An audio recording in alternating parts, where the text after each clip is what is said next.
Karur తొక్కిసలాటపై SIT ఏర్పాటు చేయాలని ఆదేశించింది మద్రాస్ హైకోర్టు.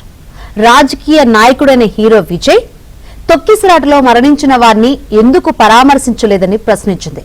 రాబోయే కాలంలో సభలు ఏర్పాటు చేయాలంటే నిబంధనలను పాటించాల్సిందేనంటూ సూచించింది హైకోర్టు.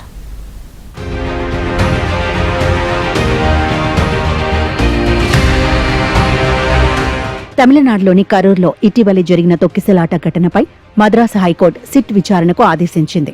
41 మంది మృతికి గల కారణాలపై విచారణ చేయడానికి ఐజీ అస్రా గార్గ్ నేతృత్వంలో సిట్ దర్యాప్తునకు ఆదేశాలిచ్చింది. ఈ తొక్కిసలాట ఘటన కేసు ఎఫ్ఐఆర్లో టీవీకే పార్టీ అధ్యక్షుడు విజయ్ పేరును ఎందుకు చేర్చలేదని రిట్ పిటిషన్పై విచారణ జరిపిన న్యాయస్థానం ఈ ఆదేశాలు జారీ చేసింది. ఘటన జరిగిన తర్వాత టీవీకే నేతలందరూ అక్కడి నుంచి వెళ్లిపోవడాన్ని మద్రాస్ హైకోర్టు తప్పుపట్టింది.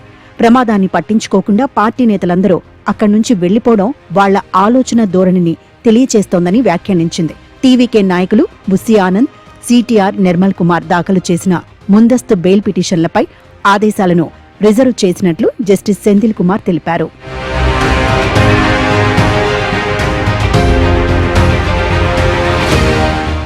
ఇక విజయ్పై ధర్మాసనం తీవ్ర ఆగ్రహం వ్యక్తం చేసింది. విజయ్ వాహనాన్ని పోలీసులు ఎందుకు సీజ్ చేయలేదో చెప్పాలంటూ హైకోర్టు ప్రశ్నించింది. 41 మంది చనిపోతే కోర్టు చూస్తూ ఊరుకోదని, టీవీకే నేతలపై సానుభూతి ఎందుకు చూపించాలంటూ మండిపడింది. విజయ్లో కనీసం పశ్చాత్తాపం వ్యక్తం చేయలేదని, అతని మానసిక పరిస్థితి ఎలా ఉందో అర్థం అవుతుందని ధర్మాసనం వ్యాఖ్యానించింది. విజయ్కు నాయకత్వ లక్షణాలు లేనట్లు అనిపిస్తుందంటూ ధర్మాసనం కీలక వ్యాఖ్యలు చేశారు. కరూర్ తొక్కిసలాటపై సీబీఐ విచారణ కోరుతూ విజయ్ పార్టీ నేతలు వేసిన పిటిషన్ను మద్రాసులోని మదురై బెంచ్ విచారణ జరిపింది. ఈ సందర్భంగా టీవీకే నేతలపై ధర్మాసనం ఆగ్రహం వ్యక్తం చేసింది. కరూర్ ఘటనపై పోలీసుల దర్యాప్తు ఇంకా ప్రాథమిక దశలో ఉందని, ఈ సమయంలో సీబీఐ దర్యాప్తు చేయాలని కోరడం సరికాదంటూ హైకోర్టు హితవు పలికింది.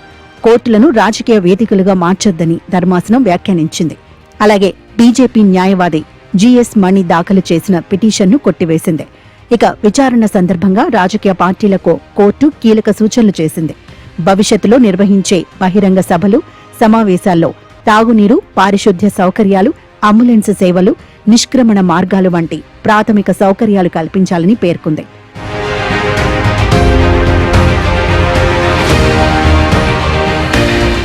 మరోవైపు ముందస్తు బెయిల్ కోరుతూ టీవీకే నామక్కల్ జిల్లా కార్యదర్శి సతీష్ కుమార్ దాఖలు చేసిన పిటిషన్ను కోర్టు కొట్టివేసింది.